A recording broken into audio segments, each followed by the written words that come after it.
Well, first time visiting Ross's Sport Shop in Phillips, Wisconsin, near Elk River Park.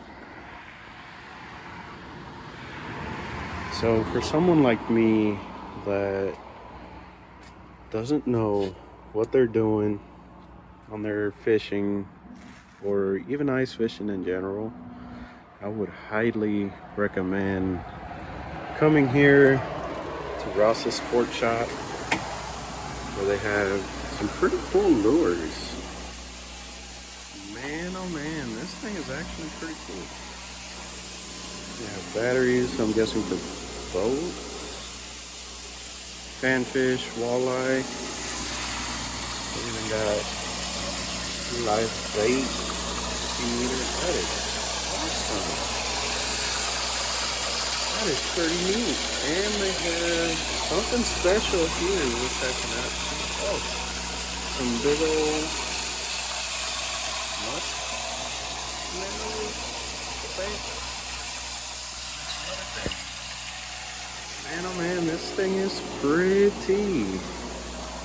And if you guys are ever interested in some hunting, they have some hunting stuff here.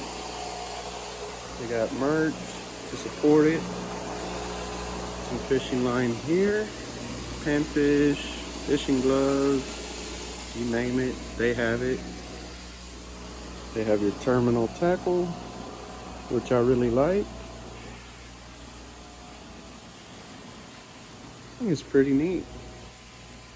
Hey, what's going on, man? What's going on? Today? So I was asked by a few locals here to see if I knew anything about ice fishing or Okay. fishing in general, which I don't know how to ice fish or do the fishing here in Wisconsin, since I'm from down south. Okay. What would you recommend for somebody like me that doesn't know how to ice fish and what to get on their rods, line, and terminal tackle? Well, I would say start yourself off with something simple with like a 28-inch ice fishing rod, reel combo if you can find them. If not, any smaller reel, like a little Piscifun Carbon 500 works great on ice fishing reels. For panfish, things like that. Obviously, you're gonna go a little bigger if you're going for walleye. Okay. Start off with something like that, probably anywhere from 4 to 6 pound test line. I like to use fluorocarbon just because it's a lot easier for the fish not to see, and you can feel everything through that rod. And then you would just use little tungsten jigs, little 2s, little 3s. Okay. Color choice is yours. Do you have a demo rod that I can possibly see?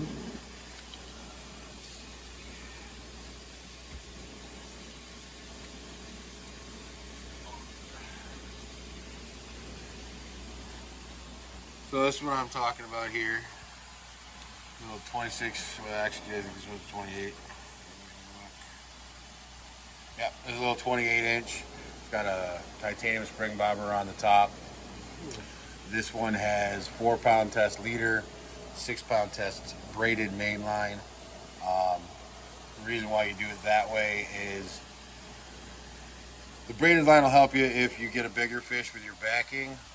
Your fluorocarbon leader, the fish won't be able to see it as easy. Okay. The spring bobber is just for those really light bites. As you can see, I'm barely moving the line. It just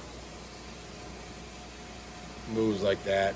Oh, that is pretty cool. So, and for the panfish up here, that's what you're going to want is that little bit of movement, so that when you're moving your jig,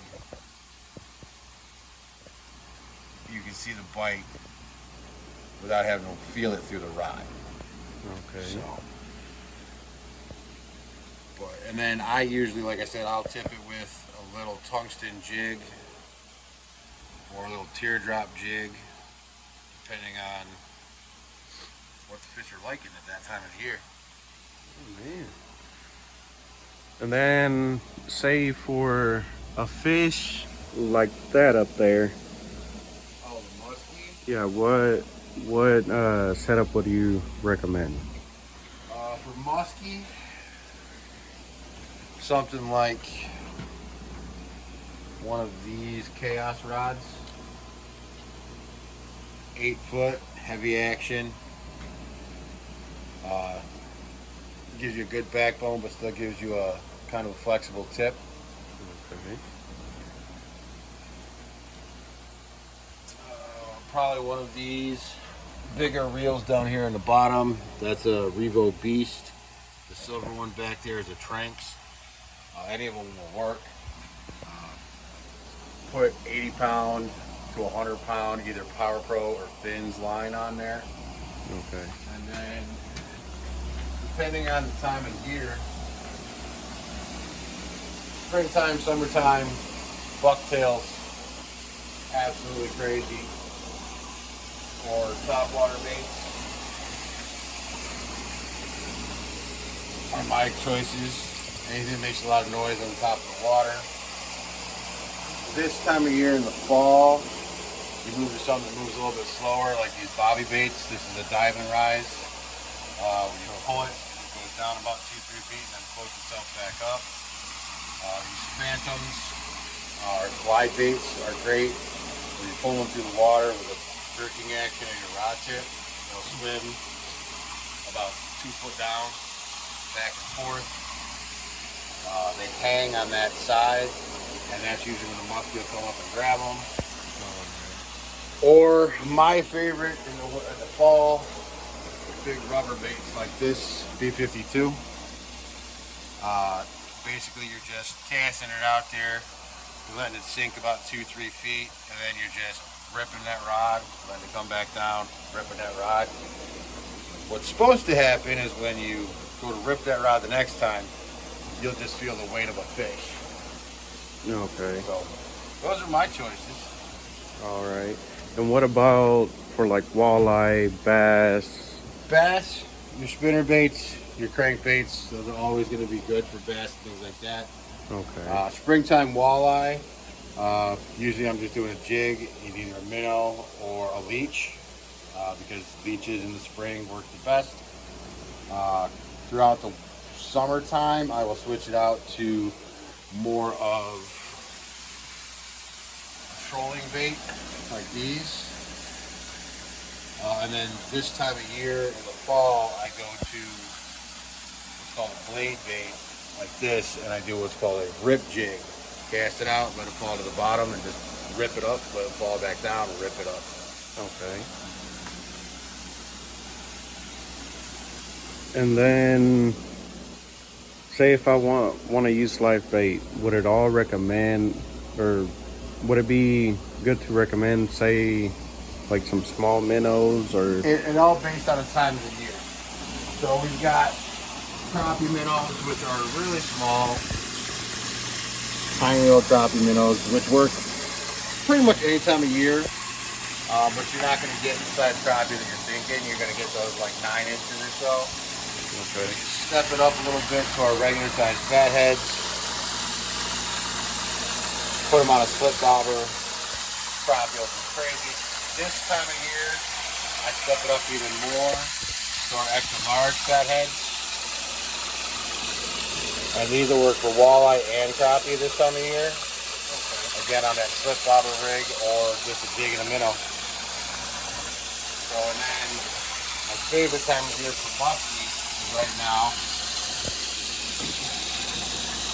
And we use suckers.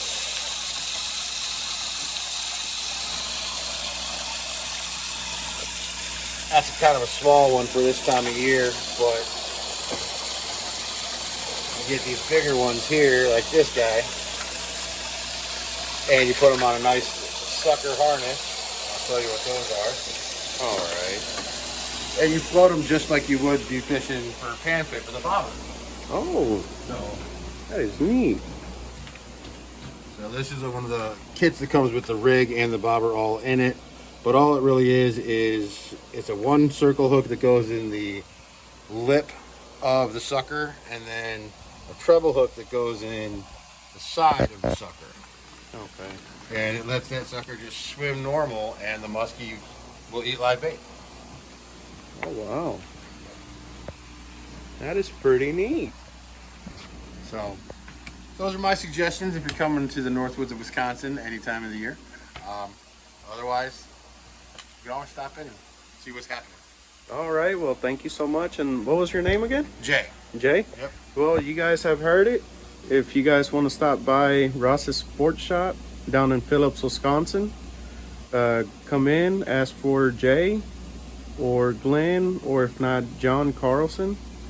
And these guys will get you set just right. And man, oh man, this is a beautiful bait shop.